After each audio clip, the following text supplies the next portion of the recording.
ദൈവമേ, മുഴുവൻ euro ആയിരിക്കണേ.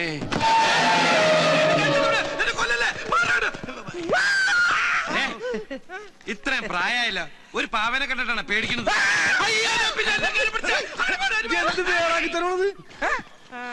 Euro നോക്കടാ. അല്ലെങ്കിൽ വേണ്ട, നിങ്ങളുടെ മാറി, എനിക്ക് നിന്നെ വിശ്വാസമില്ല.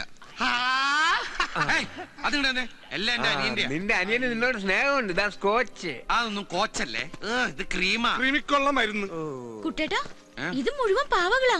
എനിക്ക് തോന്നുന്നത് അവൻ ജർമ്മനിലെ തൃശ്ശൂർ പൂരത്തിന് ഈ പാവക്കച്ചവടം പണിയുന്നതാണ്. അയ്യോ, കരുതാക്കൂടെന്ന് പറയില്ലടാ.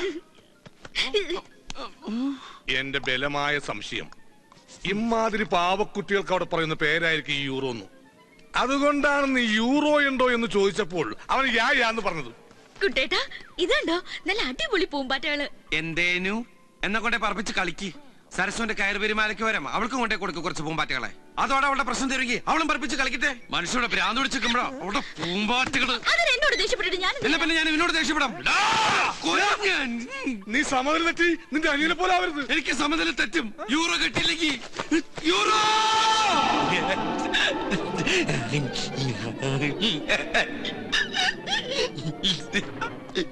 ഇവൻ എന്നെ കൊണ്ട് പോകുള്ളെന്നാ തോന്നണ. അവൻ ഇങ്ങനെ നോക്കി നിൽക്കുമ്പോ നിനക്ക് വല്ലതും തോന്നുന്നുണ്ടോ? നീ എന്താ ഉദ്ദേശിച്ചത്? ഐ മീൻ, പൂച്ച മത്തിത്തല കടിച്ചു പിടിച്ച് കൊടണ പോലത്തെ ആ സുന്ദരമായ ചിരി എന്തൊരു ഐശ്വര്യദായകമാണ്. നോക്കട കുട്ടാ, കങ്കാരുവിനെ പോലെ വയറിലൊരു ബാഗ് ഫിറ്റ് ചെയ്ത് കുട്ടാ കിട്ടി, യൂറോ കിട്ടി. എവിടെ നോക്കു മോനെ, ഈ കഥ കൊണ്ടുപോണത് ആ കങ്കാരു ബാഗാ. Euro euro. ഇങ്ങനെ ഒരുത്തനെ ബുദ്ധിയുള്ളവർ പറഞ്ഞു വിടുമ്പോൾ യൂറോ പെട്ടിയിലാക്കി കെട്ടുകളിലാക്കി കൊടുത്തുവിടില്ല. ഒന്നുകിൽ 1000 യൂറോകളാക്കി, അതാവില്ല, ഒരു ഡ്രാഫ്റ്റ് എടുത്ത് ആ ബാഗിൽ വെച്ച് കൊടുത്തു വിട്ട് കാണും. അങ്ങനെയാണ് സാധാരണയായി ജർമ്മനിയിലും പരിസര പ്രദേശങ്ങളിലും കണ്ടുവരുന്നൊരു ബുദ്ധി. അല്ല, ബാഗ് അവന്റെ ഇല്ലല്ലേ, അവൻ തരൂ? നിന്റെ ഈ ആക്രാന്തത്തിന് തല്ലിപ്പൊളി ഇന്ത്യൻ ഭാഷ ചോദിച്ചാൽ തരില്ല. That's Germans. എന്റെ സ്നേഹത്തിന്റെ ജർമ്മൻ ഭാഷയിൽ ചോദിച്ചാ അവൻ തരും. അത് തരാൻ പറ്റില്ല. അതുകൊണ്ട് നീ ആദ്യം TV ഓഫ് എന്നാലേ അവൻ ഓഫ് ആകൂ. ഡയലോഗ് കേട്ട് കഥ പോയി TV ഓഫ് ഇടും.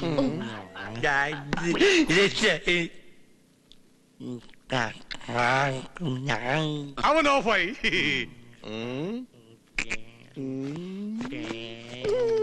ആകാശമേനോ മോനെ, അച്ഛന്റെ ചന്ദ്രേട്ടന്റെ ചക്കര കുട്ടാ. ചന്ദ്രേട്ടൻ മോനെ കങ്കാരെന്ന് വിളിച്ച മലയാളത്തിലല്ലേ? അത് മോന് മനസ്സിലായില്ലല്ല. മോൻ കങ്കാരുമല്ല, മോൻ പച്ചക്കുതിരിയാ. ജർമ്മനിന്ന് പറന്നു വന്ന ഐശ്വര്യത്തിന്റെ പ്രതീകമായ പച്ചക്കുതിര. ഇത്രയും ദൂരം പറന്നു വന്നതല്ലേ, മോനൊന്ന് ഫ്ലഷ് ആവണ്ടേ? ബാഗ് നോക്കടാ. ആക്രമണം കാണിക്കല്ലേ മോനെ. എണീറ്റ് എനിക്കട ചക്കരേ, നമുക്ക് ബാത്റൂമിൽ പോവാ. അതിനു മുമ്പ് ഈ ഡ്രസ്സും ബാഗൊന്നും മാറ്റി. അല്ലെങ്കിൽ വേണ്ട, ഡ്രസ്സും മോനിരിക്കോ, ബാഗ് ചന്ദ്രേട്ടൻ.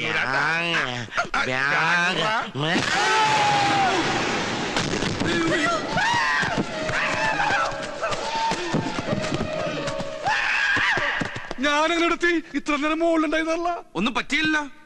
മോശമായി പോയി. എന്തായാലും ഒരു കാര്യം ഇതിന്ന് ഉറപ്പായി, ആ ബാഗിൽ തന്നെ യൂറോ ഉള്ളതെന്ന്. അവനെ ഇങ്ങോട്ട് അയച്ച ഒരു പ്രത്യേകം പറഞ്ഞാണ്, കാശാണ് മോനെ, ഒരുത്തനും കൂടി തൊടിയിക്കരുതെന്ന്. ആ ആദ്യത്തെ ഒരുത്തൻ നീ ആയി പോയിന്നുള്ളൂ.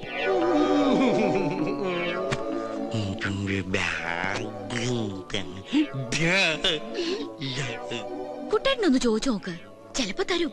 എന്തായാലും ഏട്ടനല്ലേ. അത് ശരിയാ, രക്തം രക്തത്തെ തിരിച്ചറിയുന്ന. എന്തേനു രക്തത്തെ തിരിച്ചറിയും. അങ്ങനെ തിരിച്ചറിഞ്ഞോണ്ടാണല്ലോ എയർപോർട്ടിൽ വെച്ച് എന്നെ കണ്ട ഉടനെ ഹലോ മൈ ഡിയർ ബ്രദർ എന്ന് പറഞ്ഞ് ഓടി വന്നിട്ട് അമ്മയുടെ സമ്പാദ്യമായി ഏട്ടന് വേണ്ടി കരുതി വെച്ച 1,00,000 യൂറോ ദാ പിടി എന്ന് പറഞ്ഞ് എന്റെ കൈ തരികയും അതിൽ നിന്നൊരു 500 യൂറോ എടുത്ത് ഞാൻ ഈ പോക്കലിട്ട് തരികയും ചെയ്ത് താൻ മറന്നുപോയ കോമഡി കളവാ. മൂക്കിൽ വരലിട്ട് കൊല്ലു അതിനെ. അല്ലടി, ഞാനൊന്ന് ചോദിച്ചു നോക്കിയാലോ? എന്തായാലും ഞാൻ എന്റെ ഏട്ടനല്ലേ. ആകാശ് മോനു, ആകാശു, കാശില്ലാത്തൊരു പാവം ദരിദ്രവാസിയിലെ നിന്റെ ഏട്ടൻ. മോന് വേണ്ടി എടുത്ത് ഈ വീടിന്റെ കാശ് ദേ നോക്കി. ഏട്ടന്റെ ഒരു കുഞ്ഞു ലൈന ഈ നിമ്മിക്കുട്ടി. ഇത് വാങ്ങിച്ചു തന്നതാ സരസുവിന്റെ കയ്യിൽ നിന്ന് കയറുപിരി മാല. അതെടുത്ത് കൊടുക്കാൻ കുറച്ച് കാശ്. കാശെന്ന് മലയാളത്തിൽ പറഞ്ഞാ നിങ്ങളുടെ ജർമ്മനിലെ യൂറോ. ഈ യായായാലും എനിക്ക് അത്ര വിശ്വാസം ഇല്ല കേട്ടോ. ബാഗ് മോൻ കഴുത്തി തന്നെ ഇട്ടോട്ടാ. ഊരണ്ടേ? ഏട്ടൻ അതിന്ന് മെല്ലെ കാശെടുത്തോളാം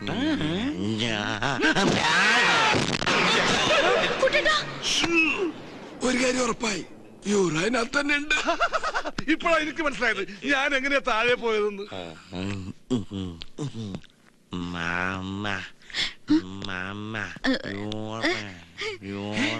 എടി അവൻ നിന്റെ കയ്യിൽ യൂറോ തരാന്ന്. വാങ്ങിക്ക് വാങ്ങിക്ക്. യൂറോ അല്ല യൂറിൻ.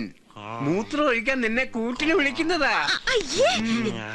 ചെല്ലി ചെന്നോ ഇപ്പോഴേക്ക് ഇള്ളക്കടാവല്ലേ. ഇളക്കടാവാ. എന്നെക്കാൾ 4 വയസ്സ് കുറവേ ഉള്ളൂ. ശാരീരിക വളർച്ചയുള്ളവനാ. എല്ലാം കൃത്യമായിട്ടുണ്ടാവും. ദേ നോക്കിയ മോനു, ഏട്ടൻ മോനോട് പറഞ്ഞില്ല ഇത് ഏട്ടന്റെ ലൈനാണ്. മോന് ഞാൻ വേറെ ഒപ്പിച്ച് തരട്ടാ. നിനക്കൊരു പെങ്ങളില്ലടാ. മോൻ ഈ പിടി വിട്ടിട്ട് ദാ ആ ഉണക്ക കമ്പയിലേക്കാണ്ട് പിടിച്ചോട്ടാ. വാ പൊളിച്ച് നിൽക്കേണ്ട കൂട്ടെ മൂത്രം ഒഴിപ്പിക്കണോ. താൻ ഒഴിക്കണ്ട, അവനൊഴിച്ചോളൂ. സൂക്ഷിച്ചൊക്കെ കൊണ്ടുപോ. ഒറ്റയ്ക്ക് പോയി മൂത്രം ഒഴിക്കണ പട്ടി. ഇപ്പൊ അവന് നിന്നെ ശരിക്കും മനസ്സിലായി. ഒറ്റ കീറുണ്ടല്ലോ. ഏത് നേരത്താണ് ഈശ്വരൻ ഇതിന് ജർമ്മനിൽ നിന്ന് കുറ്റം പറിച്ച് പോരാൻ തോന്നിയത്? ഈ സാധനത്തിന് എത്ര നാളാന്ന് വെച്ചാൽ നമ്മൾ തീറ്റിപ്പോ മാറ്റം കട. രണ്ടിന്റെ ഫേസ് ഒരേപോലെ ഇരിക്കണ. ഇനി ഞാൻ എവിടെ ശരിയാവില്ല. എനിക്ക് വീട്ടിൽ പോയി രക്ഷപ്പെട്.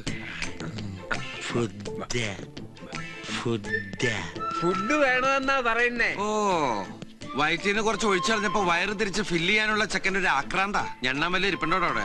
മേശ, കസേര, കട്ടില് തുടങ്ങി യൂറോപ്യൻ ക്ലോസറ്റ് വരെ ഉണ്ട്. അതൊക്കെ മതിയാവോ ജർമ്മൻ ഷെപ്പേറിന്? ആ പൈസ പൈസന്ന് ഫുഡ് അടിക്കാനാ കൊടുക്കടാ. ഇനി അതിനും കാശ് ഞാൻ ഉണ്ടാക്കണം. പിന്നെ ഞാൻ ഉണ്ടാക്കണോ? നിന്റെ അനിയൻ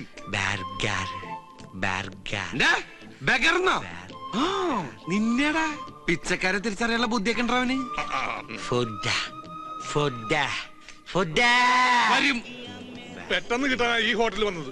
അല്ലെങ്കിൽ 5 സ്റ്റാർ ഹോട്ടലിൽ പോവായിരുന്നു. അവിടുത്തെ ബില്ല് നിന്റെ അച്ഛൻ കൊടുക്കോ? എന്റെ അച്ഛൻ എന്തിനു കൊടുക്കണം? നിന്റെ അനിയൻ നീ കൊടുക്കണം. അല്ല കുട്ട, എനിക്കൊന്നും പറയുന്നില്ലേ? തന്റെ തന്തയ്ക്ക് പറഞ്ഞാലാ മതിയാ? അതല്ല, കഴിക്കാനൊന്നും പറയുന്നില്ലേന്ന്. തനിക്ക് ഞാൻ മസാല ദോശ, നെയ്റോസ്റ്റ്, ഊത്തപ്പം, ഇഡലി, വട, പഴംപൊരി, പിന്നെ chilli chicken, butter chicken, noodles, gulab jam, ice cream, ഇതൊക്കെ മറ്റുള്ളവർ കഴിക്കുന്ന കാണിച്ചു തരാട്ടാ. എടോ തനിക്ക് ഫുഡ് വാങ്ങിച്ചു തരാൻ താൻ ആരാ? എന്റെ അപ്പനാ. ആകെ ഒരു 100 ചില്ലറയുണ്ട്. അവനവൻ ആത്മ ഫുഡിന് ആദരിക്കുന്നവാ. അവനവൻ ബില്ല് കൊടുക്കണമെന്നാണല്ലോ തത്വശാസ്ത്രം. അവന്റെ ബാഗിൽ നല്ല യൂറോ ഇല്ലേ, അവനെടുത്ത് കൊടുക്കട്ടെ. അതവൻ തരില്ലല്ലോ. എന്നാ ബാഗും ചേർത്ത് ഈ ഒരു പിണ്ണൊക്കെ പണയം വെക്കാം.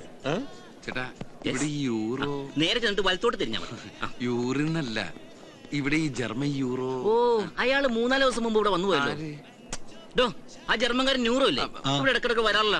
അയാൾ ഇപ്പൊ എവിടെ ഉണ്ടാവും? അതെ, ചേട്ടനോട് ഞാൻ ഒന്നും ചോദിച്ചിട്ടില്ല. എല്ലാം മാച്ചളഞ്ഞേക്ക്. ഞാൻ ഈ വഴിക്ക് വന്നിട്ടേ ഇല്ല. ഓർഡർ ഇത് കുറെ നേരമല്ലോ ഇടക്കിടക്ക് ഓർഡർ പറയാൻ. ഞാൻ ജഡ്ജിയാ.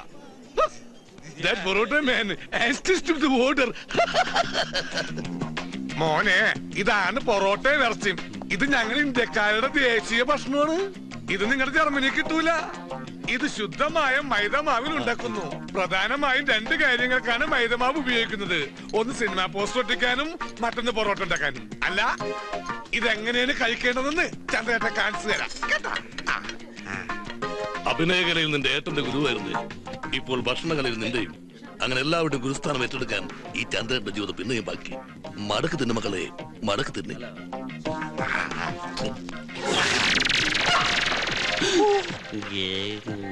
പോയെടുക്ക് വേഗം വേഗം.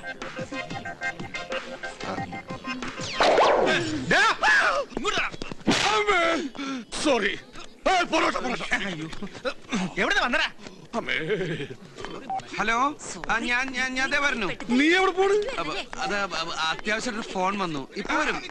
ഫോൺ റിംഗ് ചെയ്യാൻ കേട്ടില്ല. അത് അയാള് നിന്റെ ചെല്ലക്കടിച്ചില്ലേ, ആ സൗണ്ടിൽ കേക്കാഞ്ഞതാ. വന്നു. എടാ നീ പേടിക്കണ്ട. നിങ്ങൾ കഴിച്ച ബെല്ല് വരുമ്പോഴേക്കും ഞാൻ എത്തുന്നേ. എന്ന് എന്തടാ എന്നെ നിനക്ക് വിശ്വാസമില്ലേ? എനിക്ക് നിന്നെ വിശ്വാസമുണ്ട്. അതാ ചോദിച്ചു. ഇവിടെ നിന്ന് ഇപ്പൊ പോയ ഏത് മാസം തിരിച്ചു വരുമോ? പോടാ അവിടെ. നീയേ അവന് വയറാഴ്ച ഫുഡ് വാങ്ങിച്ചു കൊടുക്ക്.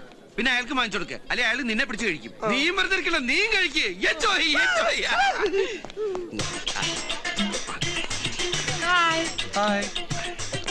Regardez ce que j'ai trouvé en français. ഈ ചെക്കന്റെ നേരം. Belle plage, on devrait peut-être partir demain, il y a un train à 4 heures. Bon, bah venez, on va partir à la gare. Ça a l'air super, non? മോനെ Ça ആകാശക്കുട്ട തിന്നട്ടെ ഭണ്ടാരത്തി കൈയിട്ട പോലെ.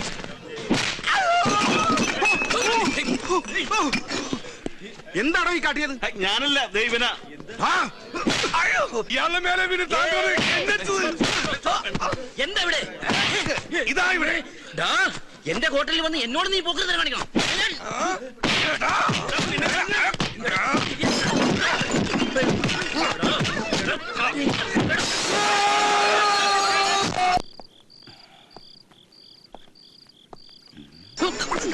ഇതാണ് അച്ഛൻ ഉറങ്ങാത്ത വീട്. ചന്ദ്ര ബാമോനെ ബാ. ചന്ദ്രേട്ടൻ പൊറോട്ടയും ഇറച്ചിയൊക്കെ തിന്ന ക്ഷീണത്തിൽ അങ്ങനെ ഇരുന്നപ്പോ ഒന്ന് മയങ്ങിപ്പോയതാണ്. ആണോ? അപ്പൊ എല്ലാരും നന്നായിട്ട് ഭക്ഷണം കഴിച്ചു? കഴിച്ചതല്ല കഴിപ്പിച്ചു. അതല്ലേ, ഞാനവിടെ വന്നിരുന്നു. അപ്പൊ അവര് പറഞ്ഞു നീ ബില്ലും പേ ചെയ്ത് നിങ്ങൾ എല്ലാരും കൂടി ഇപ്പൊ അങ്ങോട്ട് ഒരുമിച്ച് ഇറങ്ങിയോളൂ. അവരങ്ങനെയും പറഞ്ഞു. എവിടെ നമ്മുടെ ഗസ്റ്റ്? അവന് ഫുഡൊക്കെ പിടിച്ചോ? പിടിച്ചു നന്നായിട്ട് പിടിച്ചു. സമാധാനായി. അവൻ ഉറങ്ങിണ്ടാവുമല്ലേ? എന്തായാലും അവനൊന്ന് കണ്ടിട്ട് വരാം. കണ്ടാ? ഇതെന്താ ഇന്ത്യയുടെ ഭൂപടോ? അല്ലടാ, എന്റെ കൊടൽമാരുടെ ഫോട്ടോസ്റ്റാറ്റാ. എടാ, നിന്റെ അച്ഛൻ കളപ്പുരക്കൽ രാഘവമേനോനെ ആ കേശവൻ പറ്റിച്ചത് നന്നായി നന്നായി നന്നായി. ചന്ദ്ര, ഇല്ലെങ്കിൽ ആ രാഘവമേനോനെ സ്വന്തം മകനായ നീ പറ്റിക്കും. നീ അത് മടിക്കില്ല, വഞ്ചകനാ. ചന്ദ്രൻ, നീ എന്താ ഇങ്ങനെയൊക്കെ പറയുന്നേ? പിന്നെ ഞാൻ എങ്ങനെ പറഞ്ഞോടാ? ആത്മാർത്ഥ സുഹൃത്തിനെ കശാപ്പുശാലയിലേക്ക് തള്ളിവിട്ട ദുഷ്ടനാ നീ. കശാപ്പുശാലയിലോ? ഞാൻ ഹോട്ടലിലാക്കിട്ടല്ലേ പോയത്. ആ ഹോട്ടലിൽ പിന്നീട് കശാപ്പുശാല ആയത് നീ അറിഞ്ഞില്ലല്ലേ? പോക്കറ്റിലുണ്ടായിരുന്ന 100 രൂപ പോലും തരാതെ പോയാ വഞ്ചകനാ നീ. ഞാൻ മുങ്ങിയൊന്നുമല്ല. നീ കണ്ടില്ലേ ഫോൺ വന്നത്? ഞാൻ പെട്ടെന്ന് വരാന്ന് വിചാരിച്ചു പോയത്. കൂടെ വരുമ്പോ കുറച്ച് കാശ് കൂടി കൊണ്ടുവരാന്ന് വിചാരിച്ചു. അപ്പൊ അതിനവിടെ ഒന്നും സംഭവിച്ചില്ലല്ലോ. ഒന്നും സംഭവിച്ചില്ലെന്നല്ലേ? ആ കഴുത്തില് ബാഗ് കയറ്റി തൂക്കിട്ടാ നിന്റെ അനിയൻ തന്റെ കാരണം അവിടെ ഒരു ജാലിയും ബേലാബാഗാ നടന്നത്. ശരിക്കുള്ള ജാലിയും ബേലാബാഗിൽ തോക്കുകളാണ് കഥ പറഞ്ഞതെങ്കിൽ ഇവിടെ വില്ലുകൾ കഥ പറയും.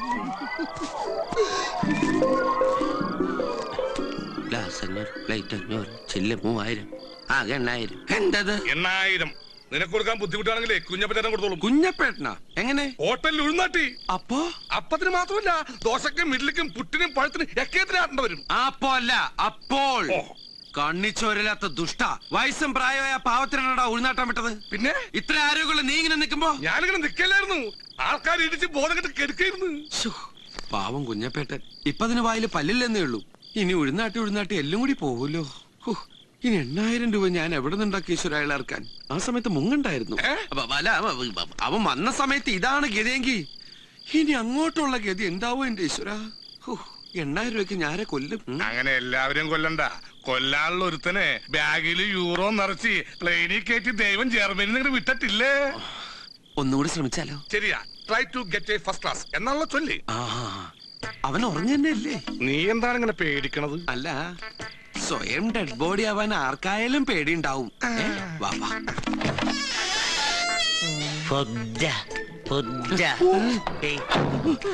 നീയല്ലേ പറഞ്ഞു ഉറങ്ങുന്നു?